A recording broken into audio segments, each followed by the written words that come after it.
सुस्ती से जूझ रही देश की इकोनॉमी को बूस्ट देने के लिए केंद्र सरकार एक्शन मोड में नजर आ रही है। इसी के तहत गुरुवार को वित्त मंत्री निर्मला सीतारमण ने प्रेस कॉन्फ्रेंस कर एक बार फिर से राहत दी है। इस बार आत्मनिर्भर भारत अभियान 3.0 के तहत कई करोड़ रुपए के 12 उपायों की घोषणा की गई।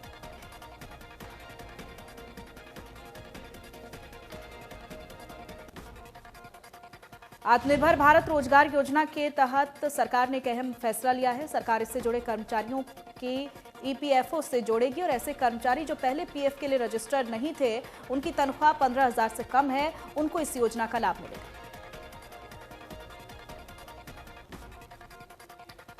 कांग्रेस के पूर्व अध्यक्ष राहुल गांधी ने देश की आर्थिक स्थिति को लेकर प्रधानमंत्री नरेंद्र मोदी पर ट्वीट कर हमला बोला है। राहुल ने ट्वीट कर कहा है कि भारत इतिहास में पहली बार आर्थिक मंदी की चपेट में आ गया है। प्रधानमंत्री नरेंद्र मोदी ने देश को ताकत को कमजोर में बदल दिया है।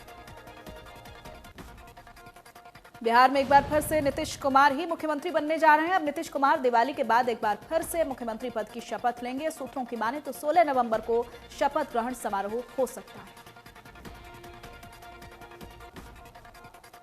लद्दाख में सीमा पर भारत चीन के बीच तनाव कम करने की कोशिशें लगातार जारी हैं। तनाव कम करने के लिए पैंगोंग झील के उत्तरी तट पर विवादास्पद फिंगर क्षेत्र को अस्थायी तौर पर नो मैंस लैंड में तब्दील किया गया है।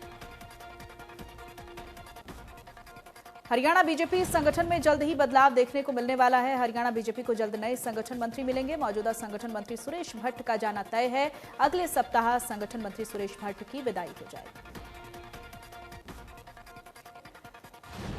दिल्ली के विज्ञान भवन में जल शक्ति अवार्ड समारोह का आयोजन हुआ है, जिसमें जल शक्ति विभाग की तरफ से आईटीवी नेटवर्क को इस बार का जल शक्ति सम्मान मिला है।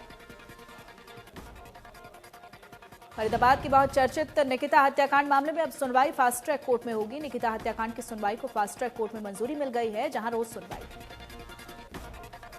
पुंडरी हत्याकांड में 3 आरोपी गिरफ्तार किए गए हैं। कैथल के एसपी शशांक कुमार सावन ने प्रेस कॉन्फ्रेंस कर खुलासा किया है कि पुरानी रंजिश के चलते हत्या की गई थी। सीएम फ्लाइंग की टीम ने गुप्त सूचना पर तावड़ू क्षेत्र में मिठाई के गोदाम पर छापा मारा है। सीएम फ्लाइंग द्वारा मिठाई दुकानों पर छापा मारने की खबर से नगर के दुकानदारों में हड़कंप मच गया है और दुकानों का शटर बंद कर दुकानदार वहां से चलते बने। मुख्यमंत्री उड़न दस्ते ने सोनीपत शहर के वेस्ट रामनगर इलाके में छापेमारी करके अवैध रूप से चल रही रसगुल्ला फैक्ट्री को पकड़ा है। फैक्ट्री में बिना लाइसेंस के रसगुल्ले बनाए जा रहे थे और स्वच्छता मानकों की भी अनदेखी हो रही थी। सीएम फ्लाइंग ने सोना में मिठाइयों की दुकानों पर छापेमारी की है। छापेमारी की भनक पाते ही दुकानदारों में हड़कंप मच गया। पानीपत के गांव बिचपड़ी में 5 साल की मासूम हर्षिता तेज रफ्तार का शिकार हो गई। परिजनों ने बताया कि हर्षिता बुधवार शाम 6 बजे ऑटो से अपने मम्मी पापा के साथ अपने मामा के घर से लौटी थी। जैसे ही हर्षिता के पिता ऑटो से उतरकर किराया देने लगे, हर्षिता ऑटो से उतरकर घर की ओर चली तो तेज रफ्तार इको चालक ने मासूम हर्षिता को टक्कर मारी।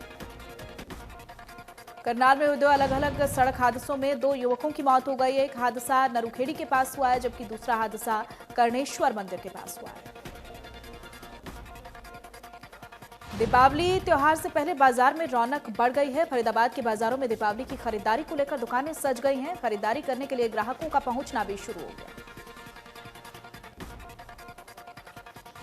धनतेरस पर बर्तनों की खरीदारी के लिए भी दुकानें सज चुकी हैं, लेकिन अभी ग्राहक नदारद दिखाई दे रहे हैं।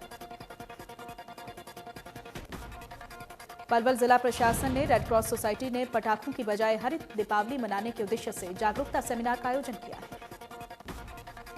गोहाना में नगर परिषद के लाखों दावों के बाद भी सड़कों पर आवारा पशुओं की टोली घूमती हुई नजर आ रही है। देश में 24 घंटे में 48,285 नए केस मिले हैं। 550 मरीजों की मौत हो गई है। दिल्ली में लगातार बढ़ रहा है कोरोना का संक्रमण। 24 घंटे में सामने आए 8,593 नए केस। दिल्ली में कोरोना वायरस की बढ़ती रफ्तार को लेकर कांग्रेस नेता अजय माकन ने चिंता जाहिर की है। उन्होंने दिल्ली में लॉकडाउन लागू किए जाने की मांग की। दिल्ली में लगातार बढ़ रहे कोरोना मरीजों के आंकड़ों को देखते हुए दिल्ली हाईकोर्ट ने बड़ा आदेश दिया है। दिवाली से ठीक पहले दिल्ली एनसीआर में कोरोना वायरस के मामलों में तेजी और हवा की गुणवत्ता में आई खतरनाक गिरावट ने लोगों की परेशानी को बढ़ा दिया।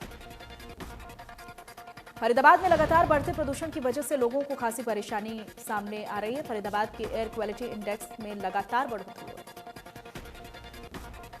ड्रग्स केस में बॉलीवुड एक्टर अर्जुन रामपाल से नारकोटिक्स कंट्रोल ब्यूरो की टीम ने पूछताछ की है। एनसीबी ने हाल ही में उनके घर पर छापेमारी की।